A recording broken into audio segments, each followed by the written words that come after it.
This is supposed to be a photograph of Millingimby Island, and the government used to provide money to missionaries to feed the population. So everyone got a ration of a cup of flour, so much sugar, so much tea. When appropriate or when available, they got smoked or salted pork, etc. They were given rations, and sometimes tobacco as well. Now, this is Western Arnhem Land, and if you go there, this is at Coo-ee Rock. On one side you have this whole set of rock art paintings, but you then climb up a big rock formation, and you have this view out over the landscape, which is almost like, as we would say, the beginning of the world. It's amazing. Now, you can't really see this, but over there is a painting that Adrian referred to, which is a cracked clay pan, cracked earth. And down here, I don't know how we'll see it, most probably won't see it, but there's a split earth, the clay. It's in the dry season. In the wet season, this is a great floodplain, and it actually is flooded. If not the water above the ground, it's certainly about 1 millimetre underneath. And if you walked across there, you'd be sunk, you'd sink up to your hips in mud. But in the dry season, it dries out and it cracks like this. And this painting is a direct reference to that. This is a Western Arnhem Land, like I said, they have total different styles of painting. And rock, we call it rock, cross-hatching. Here you have a very not rectangular, but a very regulated, almost at right angles, cross-hatching. Inside here, he doesn't actually cross his lines. And it's more like almost a reference to like muscular pieces, flesh on the right. And in Goulburn Prison, I do a program there. People took up, I showed these slides, people actually took up doing this as a pattern, this unlined thing as for meat. And he will see this as a rule, this is a lightning spirit on the left, and if you go to Coo-ee Rock, you must probably go to Nalangee Rock, and there were paintings on that rock of this lightning spirit that appears at the end of the dry season when the first rains are in just about to come. They have these big lightning storms that are really intense. And in Ramingidding one day, there was a huge lightning storm. It was broad daylight, the sun is this. And there was lightning striking everywhere. We heard this great crack. The accountant went outside to have a look, and this bit of tree came flying past. This tree in the middle of town had been struck by lightning, and just went, oh yes. I went back inside, and it's just a lightning strike. But this creature, this spirit, is associated with a small little grasshopper, an orange-coloured grasshopper, that also comes, because grasshoppers, at the end of the dry season, grasshoppers are really ravaging the land by that time. But these are two very fine examples of that Western Arnhem Land style. More recently, people have come to make these into three-dimensional objects.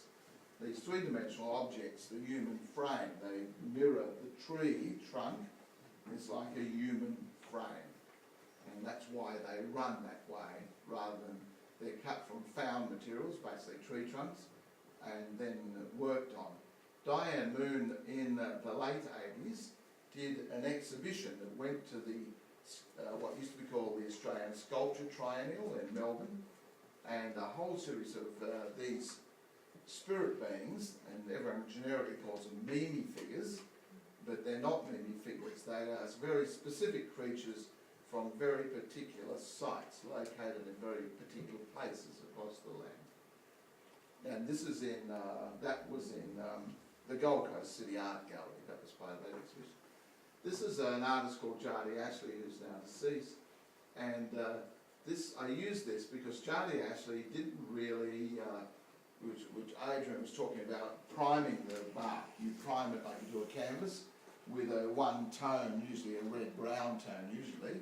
Charlie actually used to just use a wash of mixture of glue and paint, adhesive and water to coat it. So the brown, this colour here, the light brown colour of the bark shone through. He was of the Wagalug people, and if you listen to Message Stick, I think it's on tomorrow, or it might be on at 4 o'clock, there's an interview with the Wagalug people. They're associated with two spirit beings called the Wagalug sisters, who are thought to be two of the original mothers of all people on the planet here, and they also set up a system of how people live and marry into it, families interact. As they came along, they came to a place where this flint exists, and you can chip it off, and they made stone spearheads off that, they're about that long, really. They're a very important piece of technology. When you think about technology, people always think about computers and iPods, etc. And if in the real scheme of things, I mean, speech is a technology that we forget about, and writing is a technology. And just simple things like stone tools are massive. They are technologies that have a massive impact on society. This allowed people to hunt more efficiently, etc., and of course to kill each other more efficiently. It's usually what happens, as computers have led us to do.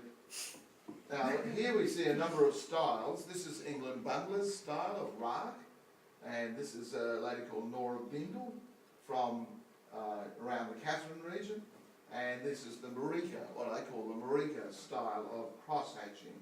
They usually break things into little tubes, or little rectangular areas, and then they lay down a very acute angle. You call that acute angle? And then of course this is that run without the cross-hatching. If you just go back one or two, we'll have a look, one or two back. That, yes. This, I used to say it mirrors warp and weft in weaving, right? That this, and it's why I mentioned that is that it's thought that the original rag, people have speculated that it means, we had this Melbourne academic come up and he was telling us that it means the white foam of the Keep pressing surf the thing. and the yellow beach, and then the white surf, and then the horizon line. It's those lines that you see. That's what he speculated, and I was going, yeah, right. Right here. Then, of course, this warp and weft that doesn't necessarily have to be at right angles, but pretty close when you weave something together. It's thought that when Aboriginal people saw fabric for the first time, by Indonesians, that you pull it apart, it's threads that are joined together, that's where they saw the warp and the weft. In the song cycle of the Jungle Sisters, they talk about carrying children in dilly bags, and when children come out, as you know, when you sit on the mat at home, cats sat on the mat, you would find on your flesh becomes marked with the warp and the weft. And in that song cycle, they sing about when the children are taken out of those bags, the original children of the world, of these women, they were covered in rug.